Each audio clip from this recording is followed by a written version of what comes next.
And we dropped two really tough games today, two-run ball games. First game, we gave some people some opportunities that haven't been starting recently, and they all performed.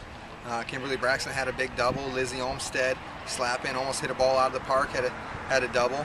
Hayes Holdsworth got an opportunity. She's had a lot of at-bats this year, but not recently this past week. She steps in and hits a big home run for us, and then she came in later on through a shutout inning relief. But Jasmine Conley had a base hit, so we had a lot of people that weren't starting recently come out and swing the bat. And what we wanted to do from that is get some people that were hungry a little bit. People that weren't taking things for granted. They came out, they swung it. We scored 5 runs off a team that throws it pretty well, a pitcher that has done very well this year, in Wells for them. So we competed hard. The first game had opportunities. We gave up 3 home runs. It really did us in. So we scored enough. We just got to keep the ball in the ballpark.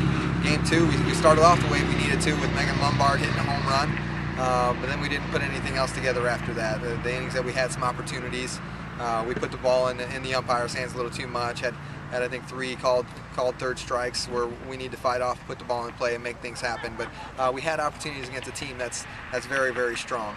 The big thing I talked about the girls. A team like them without a conference, they're competing every year to try to go to the NCAA tournament.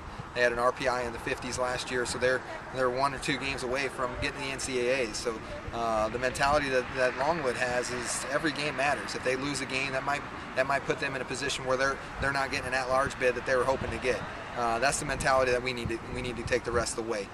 We have 9 big games in front of us before finals, and then we finish off the season bringing Radford in. But we're in a position where we can get on a little bit of a run. But we got to show up. We got to play hungry, and we got to continue to fight. So we got some games that we feel confident about that could put us in a position to really get in a run for the rest of the way and get in a run. How did that first game kind of play out? How will that help? Get some people some reps and in some key situations. Well, we know we're strong offensively 1 through 15. We've had some people slump at times. We had players that showed that they had nothing to lose. Got an opportunity to start when really some players haven't started for 2 or 3 weeks. So they got an opportunity, came out and nothing to lose. You come out and you swing the bat hard.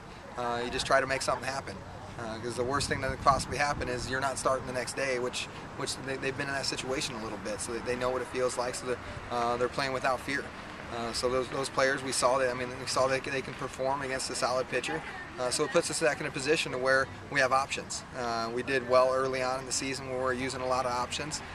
So that's the approach we'll take the rest of the way. We'll use our depth because we know we can swing it up and down the lineup and up and down our roster.